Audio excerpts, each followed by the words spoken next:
Shalom Bapak Ibu, shalom semuanya. Judul renungan kita adalah Adam takut dan bersembunyi. Adam menjawab Allah, "Ketika aku mendengar bahwa engkau ada dalam taman ini, aku menjadi takut karena aku telanjang. Sebab itu aku bersembunyi." Kejadian 3 ayat 10.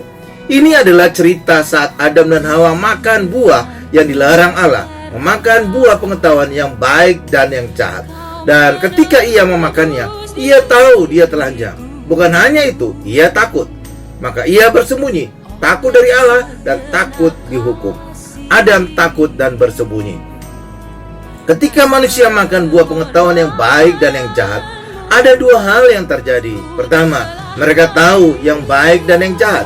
Yang kedua, mereka harus bertanggung jawab untuk baik dan menghindarkan kejahatan di hadapan Allah.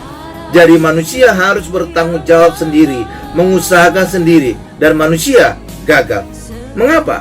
Tuntutan kebaikan di hadapan Allah adalah tuntutan kebaikan yang sempurna, sedangkan manusia tidak sempurna lagi.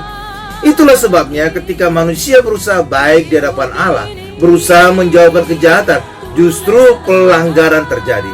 Kegagalan demi kegagalan, dosa demi dosa, kesalahan demi kesalahan. Langsung mereka merasa bersalah. Aduh, aku dosa lagi. Aduh, aku gagal lagi. Aku tidak layak di hadapan Allah yang sempurna dan kudus. Aku ngumpet saja. Itulah sebabnya Adam bersembunyi dari Allah, karena dia melihat ketelanjangannya, dia melihat pelanggarannya, lalu ia bersembunyi dari Allah. Hal yang sama terjadi pada orang yang hidup di dalam hukum Taurat. Di dalam hukum Taurat, manusia yang mengerjakan semua.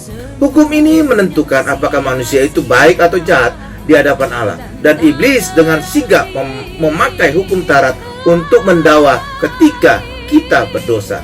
Dan ketika tertuduh, orang menjadi takut dan stres dan mengalami penyakit karena sistem tubuh terpengaruh dan menjadi kacau. Firman Allah di dalam kasih karunia atau anugerah tidak ada ketakutan. 1 Yohanes 4 ayat 18. Di dalam Tuhan Yesus, kasih karunia dan kebenaran kita dapatkan sehingga kita tidak takut lagi. Adam takut dan bersembunyi. Amin Bapak Ibu. Tuhan Yesus memberkati.